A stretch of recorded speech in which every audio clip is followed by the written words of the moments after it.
По цілі! Хлопці, вогонь!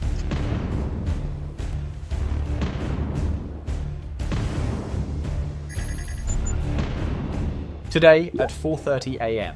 With temperatures hovering near 0 degrees Fahrenheit, a Ukrainian HIMARS high-mobility artillery launcher emerged briefly from a concealed tree line near the border.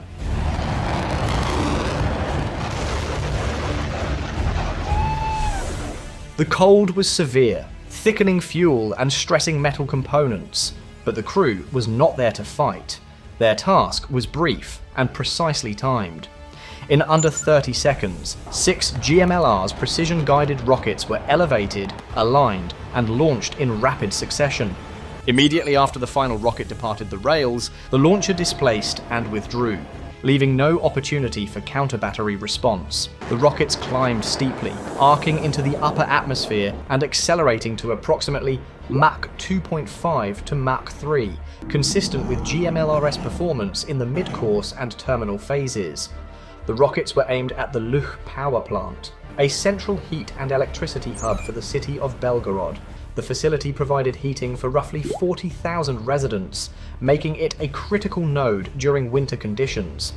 In sub-zero temperatures, a shutdown would mean more than darkness. Heating systems would fail, pipes would freeze and rupture, and residential buildings would become uninhabitable within hours. Under normal circumstances, a strike against such a target would be difficult. The area was protected by a layered Russian air defense network, including S-400 long-range systems, S-300 V4 heavy interceptors, Tor M2 medium-range systems, and Pantsir S one-point defense units. In theory, these systems existed to intercept aircraft, missiles, and drones alike.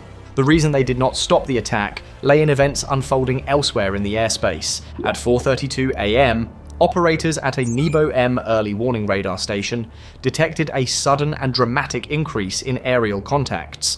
The air picture shifted from routine monitoring to rapid target proliferation. Individual tracks multiplied. 10 contacts became dozens, and then more than 100. Ukraine had launched approximately 140 drones and decoys, but not as a single mass. Instead, the formation was deliberately fragmented into 4 separate vectors. This forced Russian air defense commanders to divide attention, commit assets under uncertainty, and guess the true direction of attack. The first vector consisted of 45 AQ-400 Scythe drones, climbing to approximately 8,000 feet and tracking northward. Their trajectory suggested a potential approach toward deeper strategic areas, including airfields near Kursk or routes leading further inland. This perception triggered an immediate response. At 4:35 a.m., multiple Su-35 flanker fighters scrambled from Voronezh Air Base.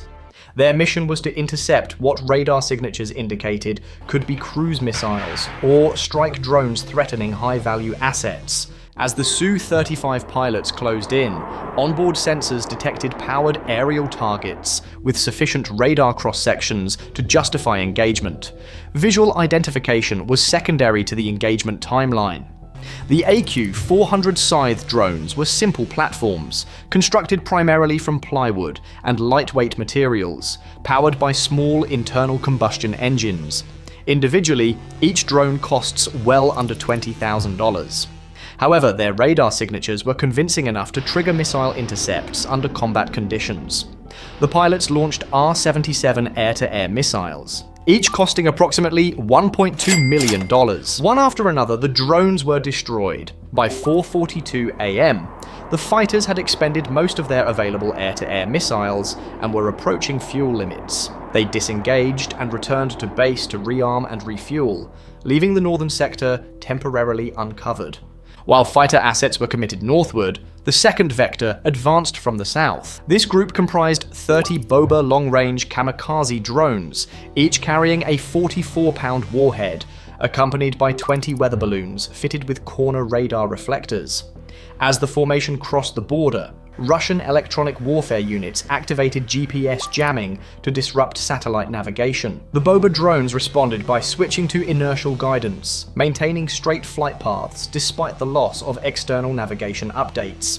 The balloons, lacking propulsion or guidance, drifted unpredictably once jamming began. To Pantsir S-1 crews positioned forward, the mixed radar returns created ambiguity. The erratic movement of the balloons, combined with their enhanced radar signatures, resembled slow or hovering aerial threats. Pantsir units engaged with 30mm autocannons, expending ammunition and attention, but the engagement occupied crews during a critical window.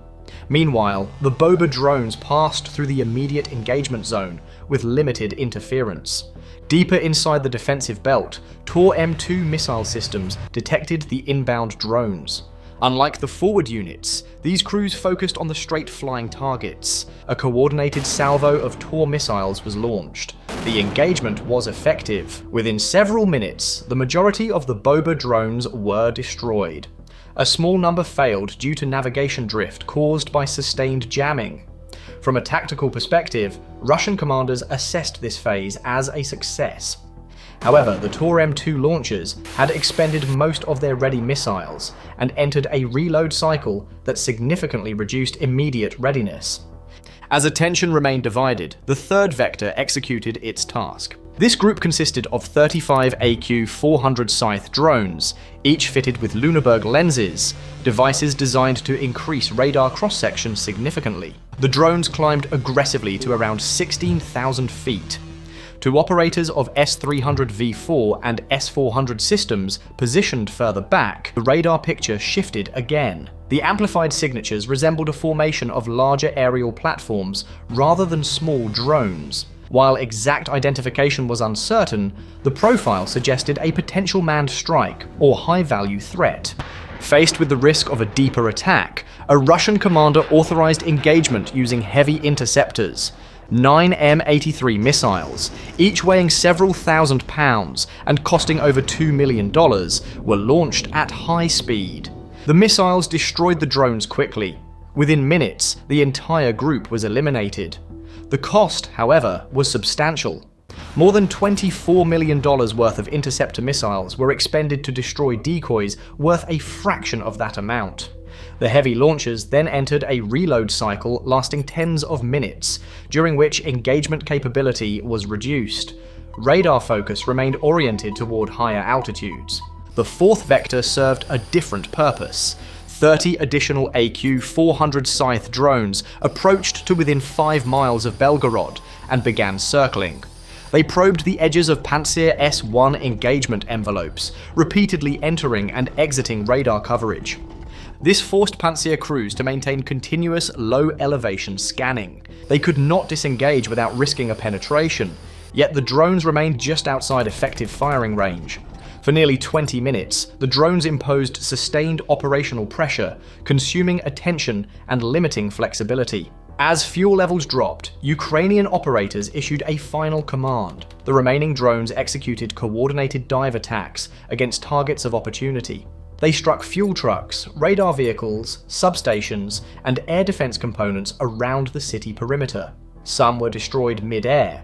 Radar elements were disabled, fuel assets destroyed, and electrical infrastructure disrupted. By the end of this phase, all drones were expended or destroyed, but several Pantsir units were damaged or distracted. At this stage, the Russian air defense network appeared successful by conventional metrics. The majority of drones had been intercepted. No aircraft had penetrated.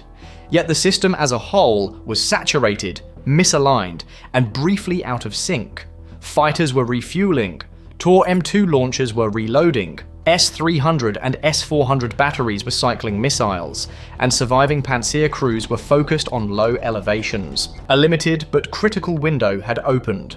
At 4:46 a.m., the 6 GMLRS rockets entered their terminal phase. Descending at a steep angle of approximately 80 to 85 degrees and traveling at hypersonic adjacent speeds, they exploited gaps in radar coverage and reaction timelines. These rockets were not invisible, but engagement windows were extremely narrow. The first rocket penetrated the roof of the turbine hall. Its M31A1 unitary warhead detonated after penetration, causing severe internal damage.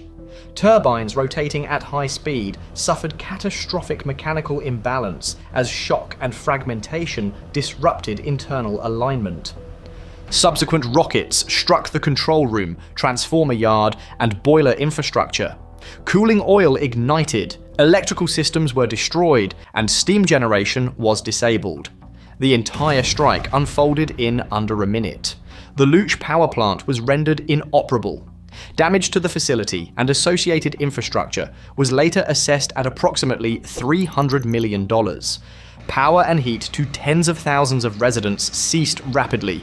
Within hours, indoor temperatures dropped sharply. Official statements minimized the damage, but civilian footage showed darkened neighborhoods and residents sheltering indoors against the cold. By morning, Belgorod was colder, quieter, and functionally without heat. The operation demonstrated how coordinated decoys, electronic warfare responses, and precision fires could degrade a layered defense without traditional air superiority. Ukraine retained the initiative. Russia absorbed the loss. The lesson was clear. The model works. Repetition favors the attacker, and adaptation will decide what happens next. Thanks for watching and subscribing for more updates.